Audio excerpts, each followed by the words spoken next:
إن الحمد لله نحمده ونستعينه ونستغفره ونعوذ بالله من شرور أنفسنا ومن سيئات أعمالنا من يهده الله فلا مضل له ومن يضلل فلا هادي له أشهد أن لا إله إلا الله وحده لا شريك له وأشهد أن محمدا عبده ورسوله صلى الله عليه وعلى آله وصحبه أجمعين.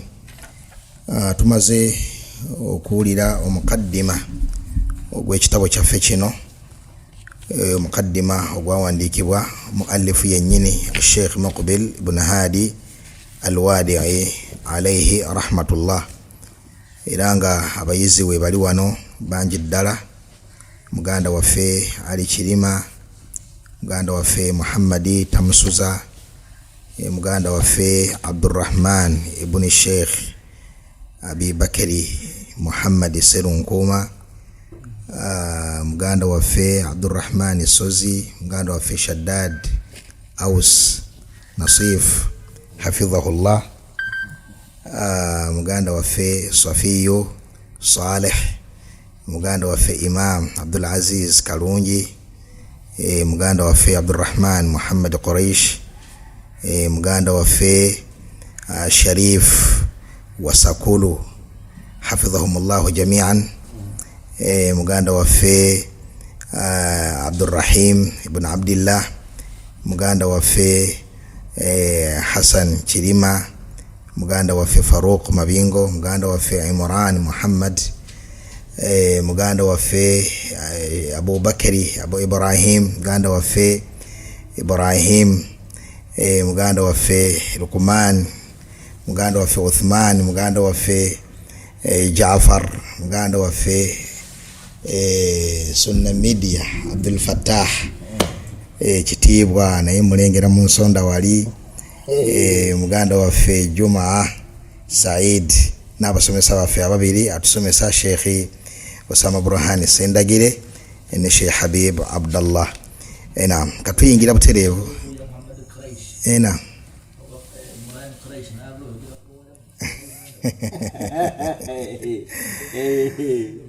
Kaka tuyingira butereevu mu risala eno biidhnillah mu ensonga ezo zennyini nnyini Sheikh zayagadde okubeera nga atuusa eri umma. Naam, tafaddal ya Sheikh. قال رحمه الله تعالى: هذه دعوتنا وعقيدتنا. الأول: نؤمن بالله وبأسمائه وصفاته كما وردت في كتاب الله وسنة رسول الله صلى الله عليه وسلم من غير تحريف ولا تأويل ولا تمثيل ولا تشبيه ولا تعطيل. agamba omwandiisi rahimahullahu ta'ala nti dawa yaffe gye tukolerako abantu yakukkiriza Allah subhanahu wa ta'ala mu bwomu bwe nga tulina kye tumugattako kyonna, nti ye mutonzi yekka, tewali mutonzi mulala, ye musinzibwa yekka ateekeddwa okusinzibwa, teri musinzibwa mulala. Era ne tumukkiriza n'amannya ge n'ebitendo bye, nga tukkiriza nti Allah subhanahu wa ta'ala ayina amannya ge amalungi ge yeetuuma ye kennyini, n'ebitendo bye ebya waggulu byetenda nabyo oba byamutenda nabyo nabbi Muhammadin sallallahu alayhi wasallam, nga bwe byajja mu Qur'an ekitiibwa ne mu sunna z'omubaka Muhammadin sallallahu alayhi wasallam entuufu.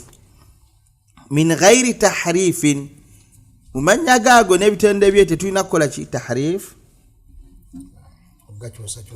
nga tetukyusa mu mannya ge, nga ekyokulabirako Sheikh Muhammad istawa ala yusifa amannya ge tugakyusa tutya, ketwogere ku mannya ne ebitendo kali najma baina al-ism wa sifa.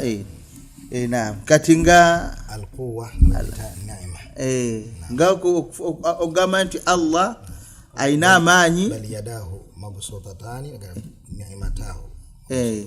Naam, ng'ogamba nti Allah ayina emikono ebiri, emikono gye gigaba nagati byengera simiki wa huwa ala kulli shay'in qadir buli kintu muki musobozi ne baganti amakulu si busobozi oba nti Allah ino mukono nti amakulu si mikono manyi neifalagana bebityo min ghairi tahrifin wala ta'wilin kiki Sheikh Muhammad wala tamthilin ate tinga tutufanaganya bitendo bye na bitendo byabaki bya bitonde wala tashbihi ndo zala chechimu era wala ta'tilin ila titumujjako bitendo byakola atya byekakasa banangezo principle nkulu nnyo kumanya gani ga Allah ne bitendo bye tetukyusa bitendo bye byetenda nabyo mu ngeri yemu tetumufaananya n'abaki na bitonde ate mu ngeri yemu tetumujjako byekakasako byetenda nabyo wabula tumutenda byetenda nabyo nga tetubikyusiza ate tumukakasako byekakasa nabyo gamba bwagamba nti akka kugula lyokunsi fi thuluth al-layl al-akhir ku kimu kyakusatu kisembayo mu kiro tukakasa nti ddala Allah akola atya akikola akka olukolo mugwanidde ye tetugamba nti tetufaayo kumanya enzika gyakola atya gyakamu naye tukakasa nti akola atya akka kubanga yatubulira nti akka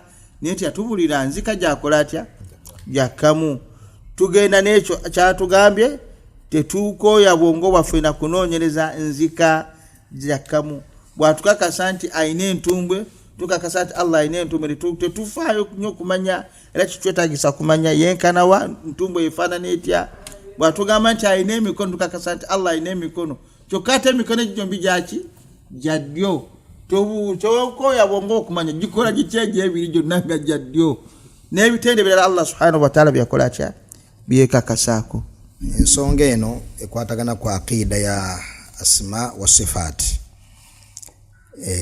okukkiriza amanya g'owekitiibwa Allah subhanahu wa ta'ala n'amatendo ge. Sheikh nga bwatugambye nti ogwaffe gwa kukkiriza buli kyonna Allah kye yatugamba ku ye n'ekyo ekyatugambibwa ku Allah waffe omubaka Muhammadi sallallahu alaihi wasallam nga bwe kyatugambibwa bwe tuti bwe tukikkiriza tetukiwakanya. Kyekireetera abantu okuwakanya ebintu ebyo ne bagaana okubikkiriza bafuna amasanyalaze mu mubiri agazimbibwa ku kimbe kya tashbihi nti muli balowooza nti singa banyweza ko Allah subhanahu wa ta'ala ekintu kyenywezezzaako ng'ate ekintu ekyo waliyo erinnya erifaanana ekintu ekyo eno mu bitonde, kaakati bo balowooza nti bagenda kubeera nga bafaananyiza Allah subhanahu wa ta'ala n'ebitonde bye. Kaakati okudduka ekyo kike bakola imma nga bagaana nti ekyo tekiriiwo oba ne babeera nga bakinywezaawo naye ne bakikyusa ne bakijja ku makulu agamanyiddwa bo nga balowooza nti singa banaabeera nga bakinywezezaawo bajja kuba bafaananyiza Allah subhanahu wa ta'ala n'ebitonde bye. Kakati kino okukiwona beera ng'okimanya kyowekitiibwa Allah subhanahu wa ta'ala alina ebitendo ng'ebitendo ebyo bifaanana ebitendo by'abantu mu makulu so si mu bwennyini bw'ekintu, mu makulu so si mu bwennyini bw'ekintu. Ekifaananyi ekyangu ffe ebitonde wakati waffe tusobola okubeera n'ekintu nga kifaananya amakulu naye nga tekifaanana bwennyini olw'okwawukana kw'ebintu ebyo. Ekyokulabirako kyekitendo ekiyitibwa obugonvu. Naam, tugamba nti omukyala omugonvu, ne tugamba lumonde omugonvu, ne tugamba akagaali kano kagonda. Si bwe kiri abavuzi abamanyi okusota obugaali ne bagamba nti olugendo lugonvu, ebintu bina tulabye obugonvu bw'eggaali n'obugonvu bw'omukyala n'obugonvu bw'olugendo n'obugonvu bwa lumonde. Obugonvu obwo bwonna bulina amakulu gafaanagana. Tukyali mu bitonde kubanga emiteeko giri ebiri, waliwo ebitonde waliwo n'omutonzi, si bwe kiri? Kakati eno yokka mu bitonde tulina ekitendo, ng'ekitendo ekyo kifaanaganya amakulu naye nga tekifaanaganya bwennyini. Naam, bwe bagamba nti mukaagundi mugonvu ogenda n'omunyigako, ate bagamba nti lumonde mugonvu omunyigako, si bwe kiri?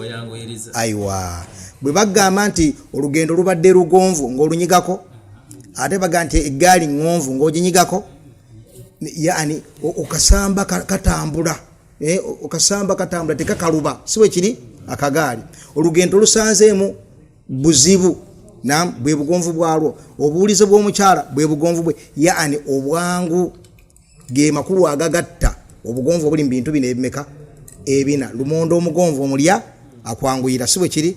Omukyala omugonvu mwangu wakwangala naye. Olugendo olugonvu tolusanze mbuzibu, kagaali akagonvu kakwanguyira okatambulirako, si bwe kiri? Bwe bwangu. Kakati amakulu ago tetugawakanya, na tuganywezaawo tugate. Mathalan, singa Allah abadde atendebwa n'obugonvu, mathalan nga kitendo bitendo ekitegeeza tunywezaawo amakulu ago, kye bayita obugonvu tukimanyi, era tubotayinza kwekanga nti ogamba otya nti akagaali kagonvu, ogamba otya nti. Okwawukana kwa lumonde kukyusa ekitendo ky'obugonvu, obwennyini bw'obugonvu ku lumonde ne bwawukana obwennyini bw'obugonvu ku mukyala, kubanga omukyala kitonde kirala ne lumonde kitonde kiki kirala. Kati bwe kibanga bwekyo kifaanana mu bitendo ebiri wakati w'abantu, watya ate ku bitendo ebiri ku mutonzi, oba kitegerekese? Of course bwe ibeera ng'obugonvu bwawukanye wakati w'ebitonde, kitegeeza nti Allah subhanahu wa ta'ala okubeera nga tumutenze n'ekitende tekitegeeza nti olutumufaanaganyizza ki. Nga bw'otagamba nti ogamba otya nti ndi mugonvu, omukyala ayinza okuyomba ngamba otya nti ndi mugonvu, ndi lumonde, ayinza okunyiiga n'ayomba. Tugani obugonvu bwa lumonde bulala n'obugonvu bw'omukyala buki bulala. Kati ow'ekitiibwa Allah laisa kamithlihi shay'un, ow'ekitiibwa Allah tewali kimufaanana mu byonna, tewali kintu kyonna. Wa huwa samiu, awamu n'ekyawulira, albasir, akola ki? N'akulaga mu aya ebintu bibiri. Ekintu ekisooka kwe kubeera nti tolowooza nti nno wabaawo ekintu kyonna kyakubuulidde mu ebyo by'owulira ku bantu, ng'omukono, nga amaaso, nga entumbwe, nga amaanyi, nga okuwulira, nga okumanya. Tolowooza nti biina kyonna kye bifaanaganya n'eby'abantu. Bwibanga eby'abantu byawukana, ebyebitonde byawukana nga bitubirabye, of course ekyomutonzi kiba kirina okuyingira mu makulu go bulungi, tikyawukanya ddala ekyaki ekyebitonde. Ekyokubiri, wa huwa samiu albasir, ate teweekeka okulowooza nti bw'ogamba nti nno awulira nja kuba mufaananyiza abantu, alaba, kubanga mu aya emu akulaze talina kyafaanana ku bantu wadde ku bitonde bye, awamu n'ekyawulira, awamu n'ekyakola ki, awamu n'ekyo alaba. Kandi oze nti mbufunze ennyo ensonga tugisembeza. قال رحمه الله الثاني: نعتقد أن نداء الأموات والاستعانة بهم وكذا الأحياء فيما لا يقدر عليه إلا الله شرك بالله. Naam, Sheikh agamba ekyonka enzikiriza yaffe era da'wa yaffe mu Allah tugitegedde. N'agamba enzikiriza ffe ahlu sunnah wal jamaa era da'wa gye tukolerako abantu tukkiriza nzikiriza ffe nga tugamba anna nidaa al amwat, okowoola abafu, okusaba abafu, wal isti'anata bihim, n'okubeera nga betwesigamirako ku nsonga zaffe mu kumalira ebyetaago byaffe, mu ngeri y'emu n'abalamu, ng'oggyeko abafabula n'abalamu, nga tubesigamirako mu kumala ebyetaago byaffe, nga ebyetubesaba okumala ebyetaago byaffe bantu betumalire tebabirinaako busobozi, nga tusaba abalamu ebyo batalinaako busobozi, nga okubasala okubanonyako enzaalo, obugagga, barakallahu fikum, amagezi, kusaba ng'osaba muntu munaafu amaki amagezi kusonyiwa ebibi okusonyiwa amazambi ebibi okumusaba obulamu okumusaba ejjana okumusaba okuwona endwadde okumusaba emikisa ebyo byonna teri muntu abinako buki wabula okumusaba obukuumi okuyimiriza enkuba okutonya ebyo byonna tewali muntu abinako obusobozi okuggyako obusobozi obwo buli waani. Sheekh agamba nti twenzikiriza ffe tukakasa naatakiru kyetukkiriza mu mitima gyaffe era nga tukakasa nti okuwanjagira abafu nga tubawanjagira n'okubeesigamirako sina kyokka n'abalamu nga tubawanjagira n'okubasigamirako batumayira ebyetaago batalinaako buki busobozi. Omulyango ogwo gwagattako Allah subhanahu wa ta'ala era guzikiriza obujuzi ku nsonga ebungi mu ebyo batalinaako busobozi nga ebyokulako bikoze ku birabe ebyo na milyango gyaki gya shiriki.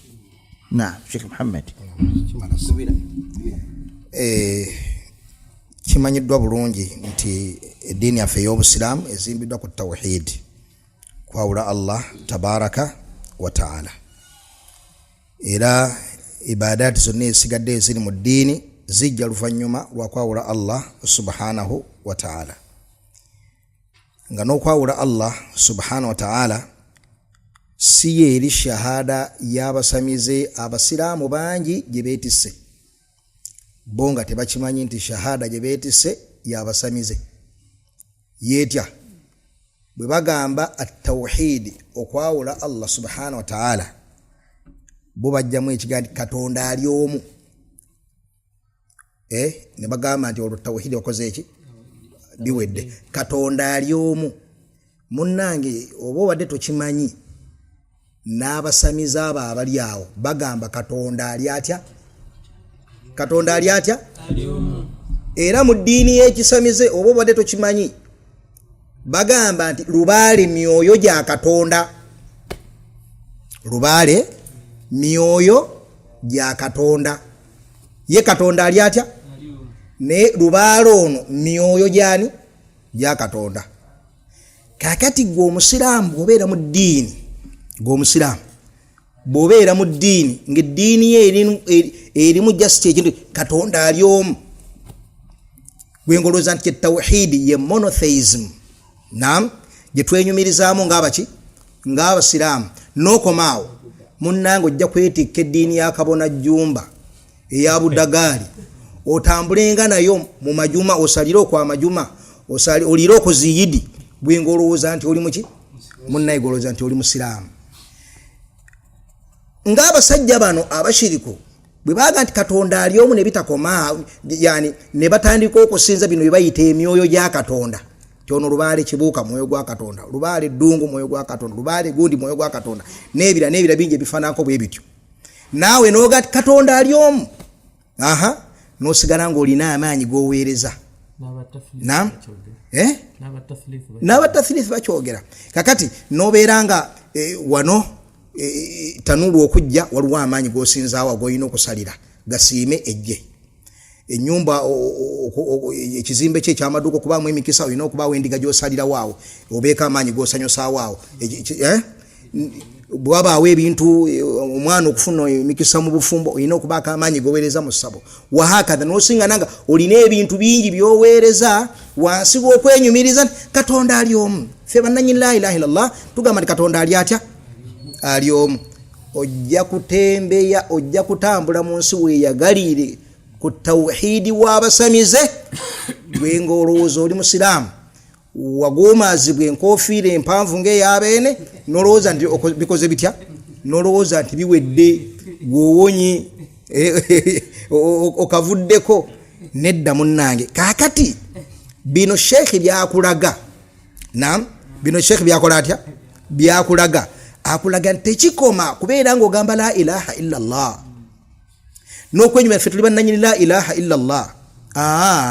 Singa obaako ebintu by'osaba, ebintu ebyeyawulidde Allah subhanahu wa ta'ala, minal amwaati, ng'abafu gye bali abasiraamu afaanako bwe batyo, naam, abeerawo mu kikubo bintu ne bitatambula bulungi anyumizaako namugamba nti wagenzeko mu kyalo wakoma ddyo gendako mu kyalo gendako mu kyalo genda olime ku bijja n'agenda alima ku bijja n'asaba abafu oba n'asaba abalamu n'asaba abaki abalamu ebintu ebimanyiddwa nti wali abiinako obusobozi okujja kaani Allah subhanahu wa ta'ala n'agenda mbasamize bajjajja muzzukulu genda okiwedde mulamu naye omusabye luzaalo omusabye bukuumi omusabye bufumbo omusabye mikisa omusabye kuyisizaamu mpapula omusabye buwanguzi nakufujjako ekiruso ekyennyalwa nakikuwandulako ekiruso nakibaka mu ngalo nakimaala mu mutwe nga bujjagaali buyakola gundi nga tulaba ffenna bukulannama n'ebire bifaanako bwe bityo amwanduddeko edduso n'ebirala munnange obeera mushiriku okanya kubeera gwe nga wenyumiriza nti nze bantayiriza lumuli naye nga maaso gaala tokola ki toyinayo kantu konna. Naam, jazakallahu khairan. Seka kyagambye omuntu ono abeera nga tategedde tufunemu sayida just kifaananyi kya muntu nga baga nti ente ebeera ku gundi ku kyoto ente ebeera ku kyoto nga wesoloozo ebeera efuwamu bano abeera wabbali eno balowooza mashallah eri ku mulimu munene kumbe ogenda okujja okutula ku mmere ng'emmere yakonyedda kati ekifaananyi kye njagadde okugera ku muntu ono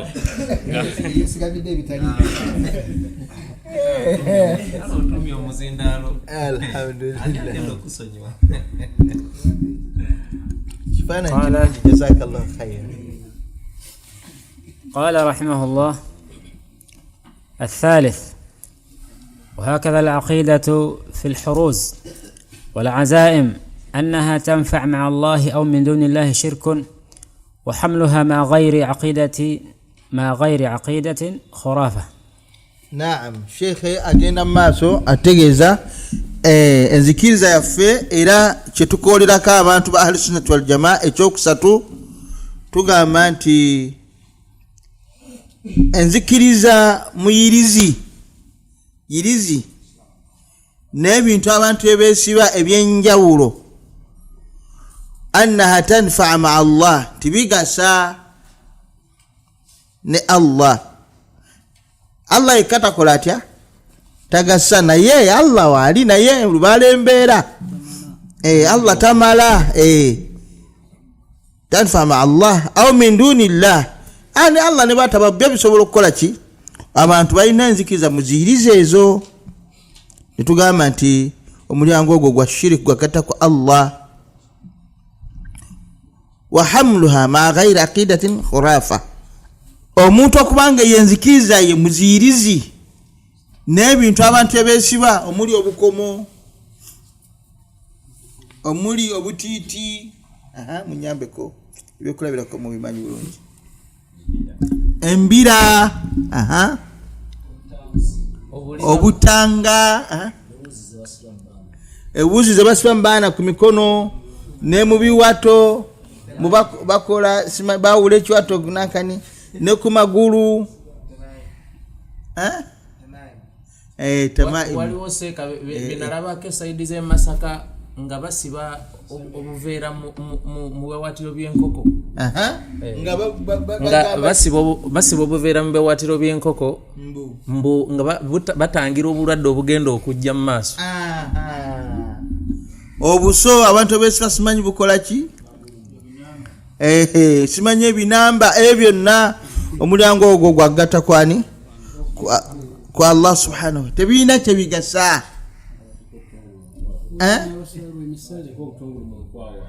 nga bagamba ki bukole ki kakanya musujja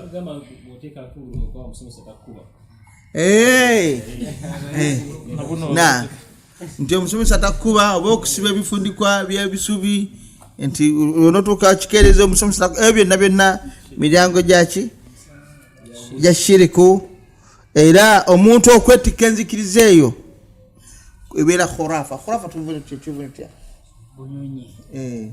bunyonyi bintu bifu tebiriyo awulidde biba bikumenyera buki eyo enzikiriza gye tulina ku mayirizi n'ebintu abantu ebambala biyinza okuba nga tebiri mu foomu eyo, biyinza okuba nga oluusi lugoye nga ddwe olulina enzikiriza gy'olukola otya, oba nti ekanzu lwenjambala olunaku lunnyanguira oba luntambulira, oba mpale oba ngatto nga yo gisubiramu emiki ekyenjawulo. Naam.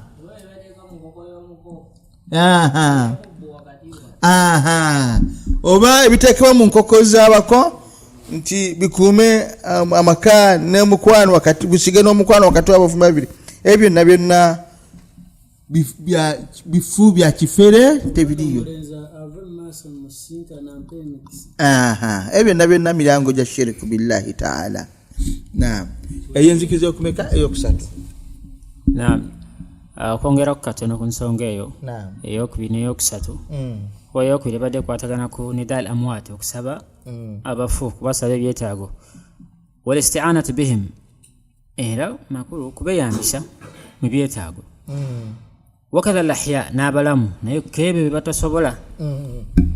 Nekino ekyokusatu al huruz, izi wadah, ne azaim otalyamu tamima n'ebisigadde. Kati ebintu bino ebibiri olayinza ogamba mmwe mukola ki, mukwafuwaza abantu kubeerere, tetunawulira ku bujulizi mmwe bwemwogera. Waaba mu bufunze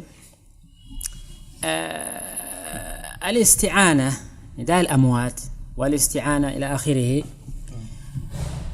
Al-isti'ana fima la yaqdir alayhi ila Allah, okubeera nti al-isti'ana ish okusaba obuyambi kwekyo ekitasoboka kubeera nti kikolebwa okujjako ne Allah, eyo shirki. Obujulizi yagamba Allah subhanahu wa ta'ala, iyyaka na'budu wa iyyaka nasta'in, gwe wekka gwe tusinza era gwe wekka gwe tusaba obuyambi. Aya eyo nkulu nnyo okugitegeera, kubanga ulama bagamba nti ekikolo bwetuba nga tuli mu Qur'an yandibadde mathalan yandigambye tusinza gwe, yani naam, era gwe tusaba gwe obuyambi, kuba ekikolo kiri nti oyogera ekikola then ekikoleddwako ekikola kyekisembayo. Waaba naye wano yasoosa ekyandisembyeyo, waaba nga bagamba nti nkuwadde mathalan ekitabo, nino gamba ekitabo nosoosa ekigambo nti ekitabo kyenkuwadde.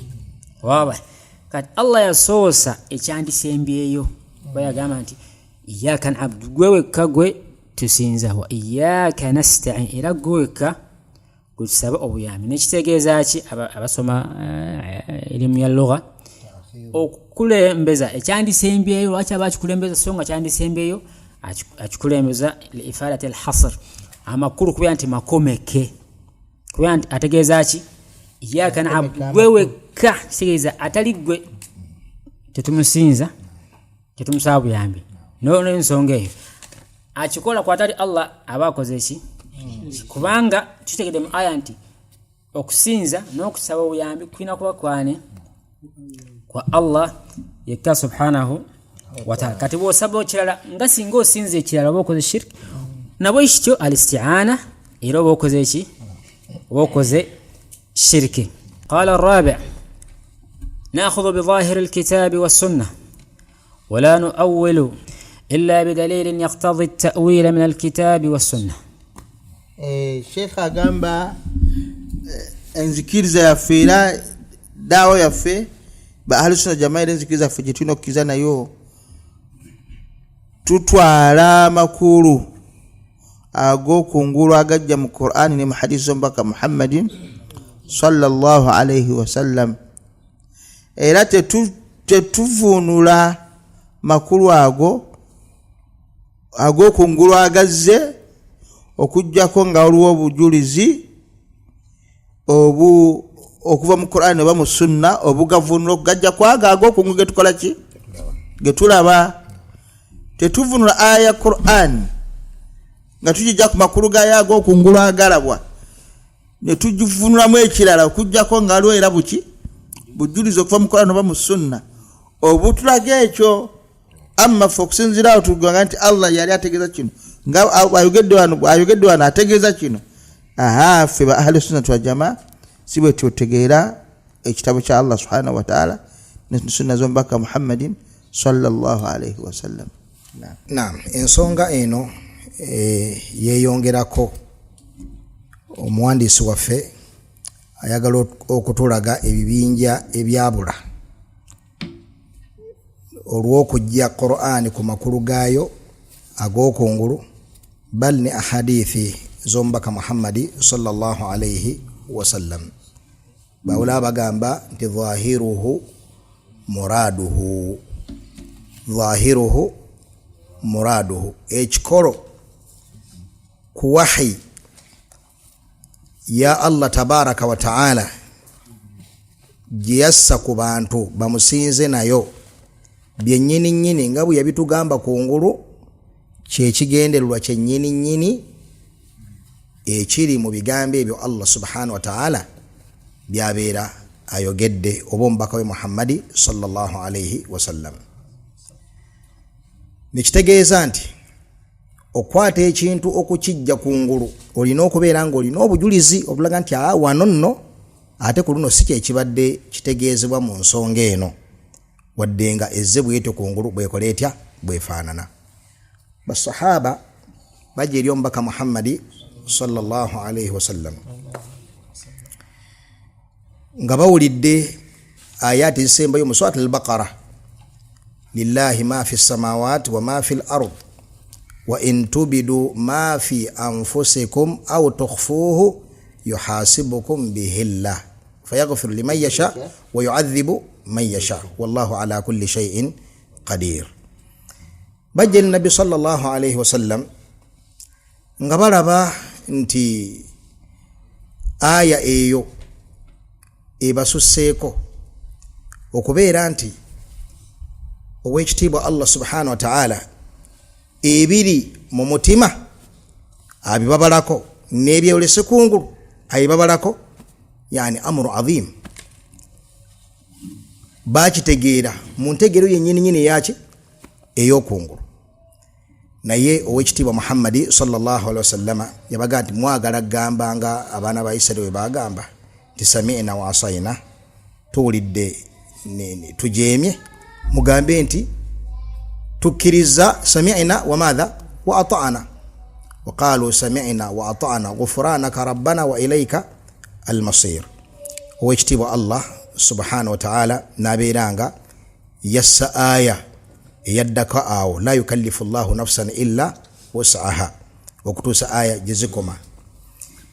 Kyenjagaddemu wano basahaba bano bategeera aya eno nga bwefaanana kungulu waayo butereevu, beewo tebagitegeera era ne bajja mu ngeri yennyini nnyini efaananako bwetyo ng'omubaka Muhammadi sallallahu alayhi wasallam bamanyi nti nga bwali nti embaka wa Allah tabaraka wa ta'ala yayina solution ku ekyo kinene kikoze kitya, nabeera nga nabbi yabawajjaha eri enkola entuufu era ne bagitambulirako. Basahaba gyeri omubaka Muhammadi sallallahu alayhi wasallam nga bawulidde aya egamba nti alladhina amanu wa lam yalbisu imanahum bidhulmin ulaika lahumul amnu wa hum muhtadun. Ne bajja nabi sallallahu alayhi wasallam aya tegeeza ki aba abakkiriza abatatobeka bukkiriza bwabwe na buli azaamaanya awo be bagenda okuwona wa hum muhtadun, era be baki be balungamu. Balaba nga tekisoboka okubeera nga omuntu awona okubeera omuki okubako n'obuli azaamaanya bonna bwakola atya, ne bagenda eri nabbi sallallahu alayhi wasallam. Limaadha? Kubanga bategeeranga nosooso kungulu kwazo. Kaakati wano nabbi sallallahu alayhi wasallam kino sheekhi kyagambye nti illa bidalil, okujjako n'obuki n'obujulizi. Nabbi kyava bagamba nti nedda, alam tasma'u ila qawli al-abdi as-salih Luqman libnihi ya bunayya la tushrik billah inna shirka la dhulmun azim. N'abalaga nti wano dhulumu eri wano ye shiriki, ne baweweera. Olw'ensonga kyali badde nti omuntu singa abeera mukkiriza, obukkiriza bwe n'abaako dhulumu yonna gy'akoze, naam kiba kitega nti obukkiriza bukoze butya bwonoonese, ne kibayitirirako. Ne bajja nabbi sallallahu alayhi wasallam nagati nedda, ekiri wano dhulumu eri wano Allah gy'ayogerako yeki yeshiriki nekitegeeza nti bwajjawo obujulizi obusarafu ekintu okukijja kungulu kukyo okukiza ku makulu amaki amalala awo ne tumanya nti kino tukitadde enzivu nene yali badde ey'okungulu yali badde efaanana bweti ne tujawukanyeeko olw'obujulizi obutulaga kino nga bwe twategeera nti dhulumu erimu aya eyo yeshiriki olwa hadithi ya nabi saa sallama eyo n'olw'ekigambo kya Luqman al-Hakim madha tugamba teseeka ku Luqman alayhi salatu wassalam watugamba radiyallahu anhu radiyallahu anhu ma fi ishkal طيب المهم bwekito bukitambula abalungi ebisigadde nam tubitambuliza kungulu okujja kwe tusanze obuki wetusanze obujulizi wano nno wosiŋŋaana khata ensobye ekolebwa abantu bosiŋŋaana nga bateekayo mayiti muki mu ntaana omuntu nakka wansi mu ntaana nagati allahu akbar nayaziina nimbyo naga nti hayya ala sala singa abantu batawaaza nabula nga batawaaza nga bajja atabuga ati kati mwagala ki otugambye hayya ala sala sibe kiri dhahiruhu muradu kiba kubeera nga eyo ibada ekolebwawo kitegeeza nti abantu ebayita kusaala bwe kibanga siwe ekito bwe kiri nga ddato bayita kusaala kitegeeza nti okoze ibada etali ibada ogikoledde mu kifo ekitali kiki ekyo si kifo kyakwaziiniramu ndipo tuba tugenda kuteekayo mayiti odde mu kabuli wansi okola otya oyaziine kubanga ebigambo ebyo birina amakulu agalikkirya agaki ag'okungulu amakulu ago bwe tugatunuulira ddala tuli mutukoola kusaala kati lwaki oba okola ekintu ekifaanaganako bwe kityo era ekyo kiraga obunafu bwa hadithi y'okwaziinira mukutu kwaki okwaziina mukutu kwaki kw'omwana Sheikh Al-Albani rahimahullah dhaafa hadithi eyo okwaziinira mukutu kw'omwana n'okimira mukutu okoki mukutu okulala amazima eyo hadithi eyo sintuufu nga Sheikh Al-Albani rahimahullah bwe yagamba era nga n'amakulu g'okwaziina n'ebigambo ebyogerwa mu kwaziina ebimanyiddwa birikkiriya bulungi tetulaba munasaba yaabyo mu kifo kino wallahu ta'ala a'la wa a'lam naam وفق الله الجميع لما يحبه ويرضاه الحمد لله رب العالمين